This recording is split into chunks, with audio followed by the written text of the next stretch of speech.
Na época do Pleistoceno, Homo sapiens, nossa própria espécie, chegou pela primeira vez na Europa. Aqui, eles encontraram um novo mundo, caracterizado por vastas planícies abertas, florestas temperadas, colinas ondulantes e tundra nevada. Era uma fronteira ainda não conquistada pelos humanos modernos, e essas primeiras pessoas foram os pioneiros que, um dia, levariam ao surgimento da civilização na Europa. Chamamos alguns deles de Cro-Magnons, nome dado a partir de 5 esqueletos que foram descobertos em 1868 no abrigo de rochas Cro-Magnon em Dordogne, França. Mas um termo mais apropriado seria humanos modernos europeus primitivos. Quem exatamente eram essas pessoas? Onde e como eles viviam? Finalmente, o que aconteceu com eles para dar origem aos humanos europeus modernos? No vídeo de hoje, mergulharemos no Paleolítico para descobrir as respostas para essas perguntas e mais. Junte-se a nós, enquanto fazemos uma viagem no tempo para conhecer os Cro-Magnons, primeiros europeus, e descobrir o que finalmente aconteceu com eles. Os humanos modernos vivem na Europa há tanto tempo quanto 56.800 anos. Essas primeiras pessoas a passar da Ásia Ocidental, no entanto, não podem ser consideradas Cro-Magnon. Seus genes não se correlacionam com os observados nos europeus modernos. Os Cro-Magnons então chegaram na Europa, cerca de 37 mil anos atrás, quando essa primeira onda de colonizadores ou se mudou ou morreu. Os Cro-Magnons ficariam aqui para sempre, e sua linhagem daria origem aos europeus que vivem aqui hoje. Este foi o período do Paleolítico Superior, onde culturas ricas estavam sendo estabelecidas em todo o mundo da Idade da Pedra. Os povos Cro-Magnon iriam liderar literalmente essas culturas na Europa, estabelecendo uma ampla gama de ferramentas, arte e possíveis crenças espirituais. Os Cro-Magnons eram, em termos de aparência e biologia, muito semelhantes às pessoas modernas que vivem no sul da Europa, oeste da Ásia e norte da África hoje. Havia algumas diferenças notáveis, no entanto. Surpreendentemente, seus cérebros eram ligeiramente maiores do que os vistos em humanos modernos, assim como seus dentes. Fisicamente, eles eram mais fortes e robustos do que nós, bem equipados para enfrentar as duras condições do mundo antigo. A pele deles era mais escura do que a dos europeus modernos, e seus rostos eram ligeiramente mais largos, com sobrancelhas mais proeminentes. Quando o povo Cro-Magnon chegou à Europa, eles teriam encontrado o Homo neanderthalensis, os neandertais que já ocupavam a Eurásia em grande parte da estepe do Mamute e além. Os Cro-Magnons parecem ser mais numerosos do que os neandertais nesses primeiros anos, o que provavelmente se deve à sua alta taxa de natalidade. Ao se espalharem pela Europa, o povo Cro-Magnon tornou-se excelente caçador, explorando a ampla gama de recursos que este novo continente tinha a oferecer, com tecnologias inovadoras e métodos de caça. Então, sabemos quem eram esses primeiros europeus, mas como eles viviam?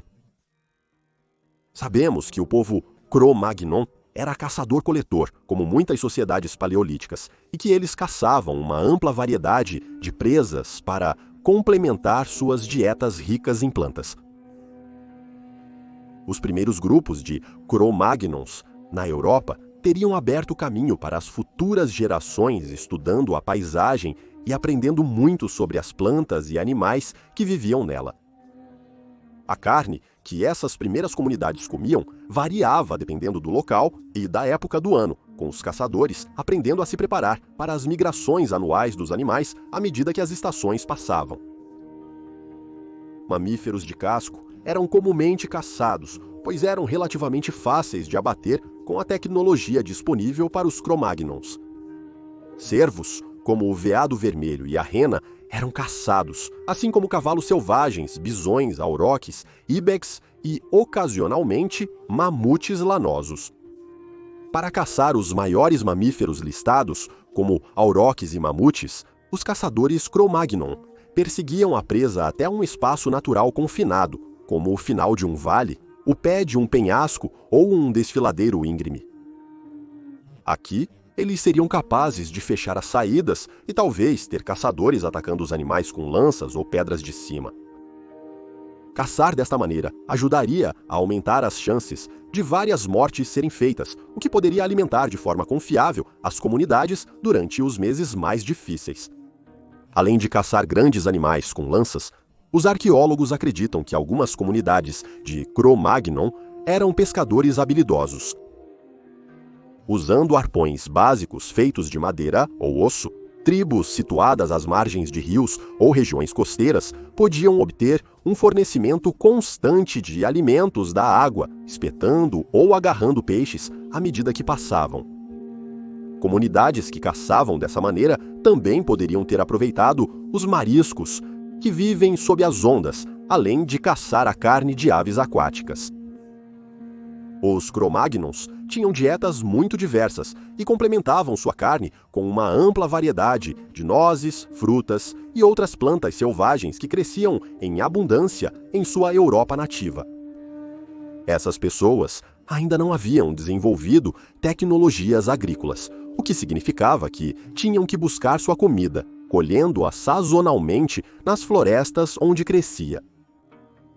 Todos os tipos de plantas selvagens eram colhidos desta maneira, e sabemos que comunidades ao redor do Mediterrâneo, por exemplo, consumiam grandes quantidades de frutas, como peras selvagens, bagas de espinheiro negro e uvas. Comunidades de caçadores-coletores Cro-Magnon consumiam uma grande variedade de nozes, incluindo bolotas e amêndoas, e alguns desenterravam e comiam tubérculos, incluindo os de tríbulos e ninféias. Em outros lugares, os Cro-Magnons estavam comendo cerejas, amoras, frutos de rosa mosqueta, pistache e sorbus. Há algumas evidências que sugerem que os membros das tribos preparavam as plantas que colhiam. Em algumas ocasiões, eles podem ter sido fervidos ou fermentados para alterar o sabor e a textura do alimento. Os Cro-Magnons eram habitantes de cavernas por todo a Europa, e há muitas evidências que sugerem que eles mantinham suas cavernas organizadas. Há até implicações de planejamento doméstico em alguns desses locais. Algumas cavernas parecem ter sido divididas em áreas onde as tribos podiam se reunir, dormir, cozinhar, comer, abater presas e descartar resíduos de sua culinária. Quando os caçadores Cro-Magnon saíam por longos períodos de tempo para coletar e caçar, eles construíam abrigos temporários de madeira e pele, protegendo-se do vento e da neve das estepes. Em toda a Europa Oriental, do que é agora Rússia e Ucrânia, o povo Cro-Magnon construiu cabanas substancialmente mais avançadas. Estas poderiam ser tão grandes quanto 12,5 metros ou 41 pés de diâmetro, e eram tipicamente feitas dos ossos de mamutes. As cabanas maiores podem ter sido usadas como instalações de armazenamento para ferramentas e alimentos em excesso, ou podem ter sido moradias comunitárias. A ideia de uma sociedade matriarcal foi proposta para a vida na Europa antiga, que provavelmente mudou no alvorecer da civilização quando a agricultura e os assentamentos permanentes se tornaram comuns.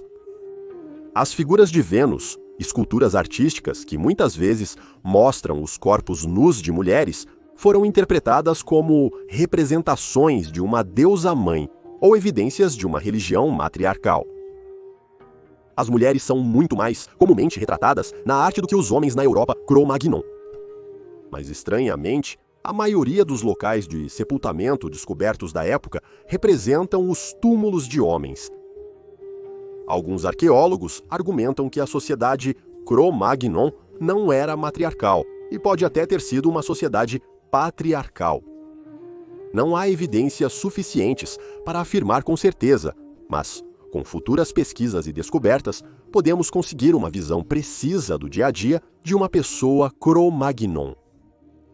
As figuras de Vênus, de maneira alguma, foram as únicas peças de arte deixadas pelos Cro-Magnons, e eles parecem ter tido um amplo repertório de meios quando se tratava de criação e expressão.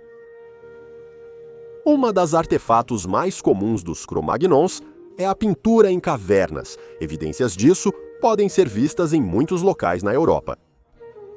As pinturas eram geralmente feitas de carvão e ocre e mostravam uma ampla gama de assuntos: animais, humanos, híbridos de animais e humanos, padrões geométricos simples e figuras percebidas como espirituais ou mitológicas. As pinturas em cavernas geralmente eram criadas nas partes mais escuras das cavernas, onde era necessário fogo para iluminar a parede. Com uma rocha plana como paleta e um junco como pincel, podiam ser criadas pinturas detalhadas para indicar os perigos do mundo natural, crenças religiosas ou ideias compartilhadas entre os povos antigos. Em alguns locais, stencils eram usados para criar impressões das mãos dos membros da tribo nas paredes das cavernas, que eram delineadas usando ocre vermelho. Foram descobertas amplas variações de tamanhos de impressões de mãos, o que sugere que tanto crianças quanto adultos estavam envolvidos na sua criação. Elas podem ter tido um significado espiritual ou podem ter sido uma tradição criativa para indivíduos que viviam em uma tribo específica. Esculturas também eram comuns, e não apenas as figuras de Vênus. Em locais por toda a Europa, foram encontradas esculturas que mostram animais como bisões, mamutes, leões, cavalos, rinocerontes e pássaros. O povo Cro-Magnon trouxe uma série de avanços tecnológicos para a Europa, sendo talvez o maior deles a invenção da rota de comércio. Não se sabe exatamente onde ocorreu a primeira rota de comércio, mas há evidências que sugerem que os europeus Cro-Magnon participaram delas, trazendo a ideia da Ásia e da África, ou desenvolvendo as primeiras rotas de comércio na Eurásia quando chegaram. Evidências de rotas de comércio foram encontradas em vários locais, contendo materiais que não deveriam ser encontrados naquela região específica. Por exemplo, uma pintura de caverna Cro-Magnon de um touro na espetacular Caverna de Lascaux, na França, foi parcialmente feita usando ausmanita, um mineral de manganês que só está disponível a 160 milhas de distância na região dos Pirineus. Esse material pode ter sido negociado com uma tribo vizinha em troca de alguns dos bens da comunidade de Lascaux. Outra inovação utilizada pelo povo Cro-Magnon foi a domesticação de animais, especificamente do cão. As evidências levam à ideia de que a domesticação de cães exigiu muita tentativa e erro e pode ter acontecido em vários lugares diferentes com diversas comunidades de lobos. Restos de cães antigos, de cerca de 33 mil anos atrás, no que é agora a Sibéria, indicam que o povo Cro-Magnon tinha uma relação com os lobos locais que estava à beira do simbiótico. Ao contrário dos lobos, esses animais domesticados tinham focinhos mais curtos e crânios mais largos, e teriam se domesticado à medida que os lobos começaram a patrulhar as periferias dos acampamentos humanos para pegar restos de comida desperdiçada. Com o passar do tempo, a relação entre o homem e o cão teria se aprofundado, e os cães foram criados para fins de caça. Mais tarde, os cães podem ter sido usados para fins de transporte, talvez ajudando a mover itens de um lugar para outro. Outros atuavam como animais de guarda, defendendo acampamentos de bandos de invasores ou animais selvagens perigosos. Além de todos esses avanços culturais e tecnológicos, os povos Cro-Magnon, na antiga Europa, podem ter tido um lado mais sombrio em suas práticas, o canibalismo. Durante a época do Pleistoceno, os humanos podiam viajar através de Doggerland, uma ponte de terra agora submersa entre as Ilhas Britânicas e a Europa continental. Os humanos que se estabeleceram na Grã-Bretanha eventualmente desenvolveram suas próprias práticas culturais e tradições, e a evidência mais antiga de canibalismo ritualístico vem da caverna de Gough, no que é hoje Somerset, na Inglaterra. Essa evidência vem na forma de uma série de copos macabros feitos a partir do crânio de crânios humanos. Incisões foram feitas ao longo da linha média de um crânio, para efetivamente escalpelar a vítima sacrificial antes de gravuras interpretadas como padrões rituais serem esculpidas no osso. Então especulou-se que o crânio seria usado para beber sangue humano ou outra mistura espiritual, talvez como um sacrifício ou direito para apaziguar figuras espirituais ou deuses. Ainda há muito a ser aprendido sobre essas práticas, no entanto, e os arqueólogos não podem ter certeza de que isso é o que aconteceu. É difícil discernir as crenças religiosas de uma comunidade que antecede a história escrita, e muito do que se sabe sobre a religião europeia antiga foi inferido a partir de arte e sítios arqueológicos que têm a sorte de manter alguma semelhança de evidência. Um dos maiores indicadores da espiritualidade ou religião Cro-Magnon vem na forma das pinturas rupestres mencionadas anteriormente, especificamente as figuras híbridas de humano-animal pintadas nas paredes das cavernas europeias no Paleolítico. Nas paredes da mundialmente famosa Caverna Chauvet, na França, que abriga possivelmente a melhor coleção de pinturas rupestres europeias, há uma representação de uma figura com a parte superior do corpo de um bisão e a parte inferior do corpo de um humano. Isso pode ser uma evidência de que as comunidades Cro-Magnon da Europa praticavam o xamanismo, um sistema de crenças espirituais que inclui mitologias de humanos se transformando em animais e vice-versa. Se não for xamanismo, então é claro que alguma forma de espiritualidade era praticada por esses povos antigos, como evidenciado pela presença de sepultamentos com bens de túmulos. Bens de túmulos eram objetos enterrados com pessoas falecidas que eles poderiam levar para a vida após a morte com eles.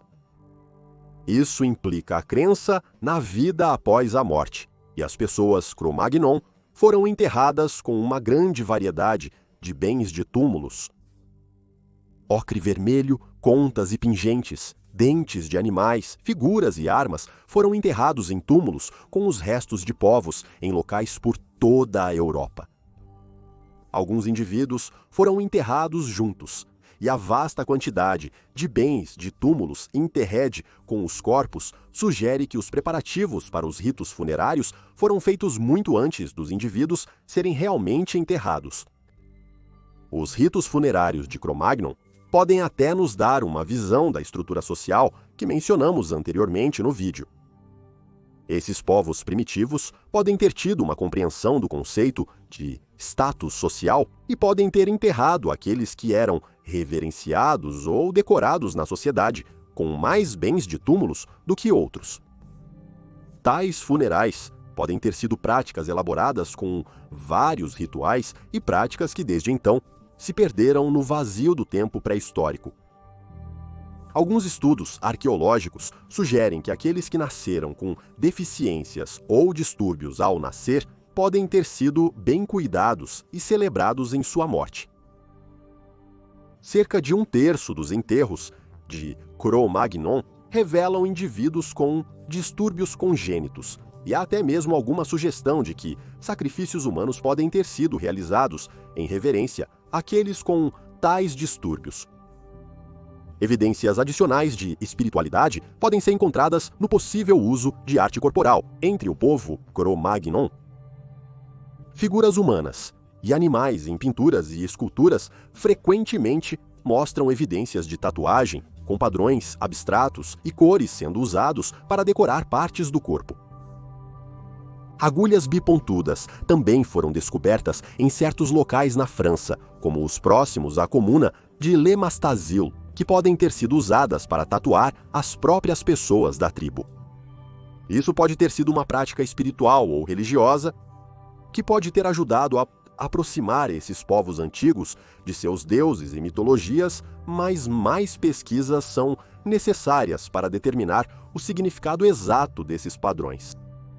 Os povos Cro-Magnon também se decoravam com tinta ocre vermelha brilhante, que em alguns casos era negociada a longas distâncias com tribos vizinhas. O ocre vermelho está especificamente associado a enterros, e a tinta pode ter sido aplicada como uma prática funerária para os falecidos e seus enlutados enquanto se preparavam para atravessar os reinos dos vivos e dos mortos. Se você é um europeu moderno, então as chances são de que você tenha DNA Cro-Magnon em você hoje. É fácil pensar no passado distante como um tempo esquecido, mas isso não poderia estar o mais longe da verdade.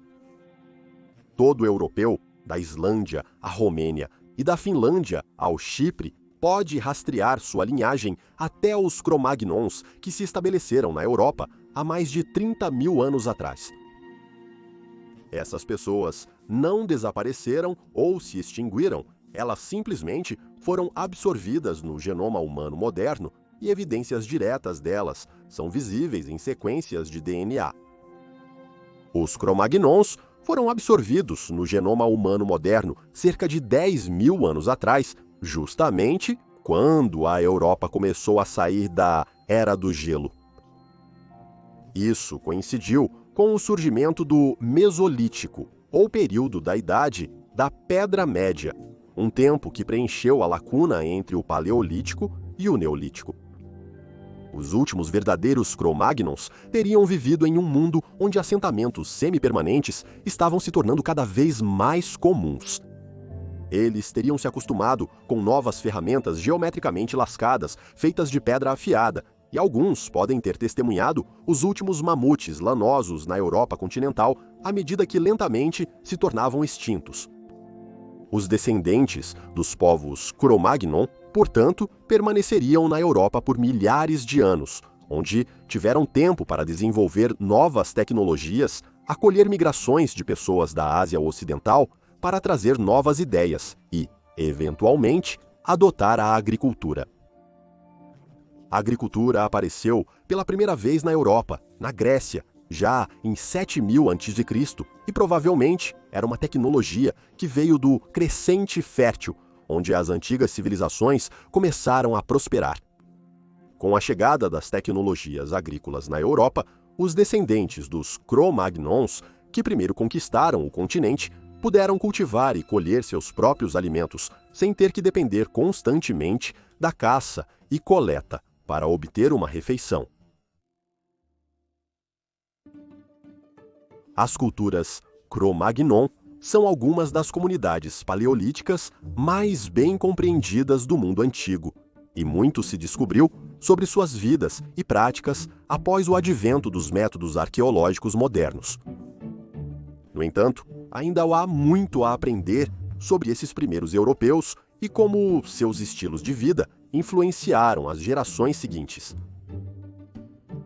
À medida que mais sepultamentos, sítios arqueológicos, cavernas abandonadas e ferramentas de pedra são encontrados, os cientistas podem ser capazes de interpretar mais sobre a sociedade Cro-Magnon e como suas ações moldam o futuro da Europa.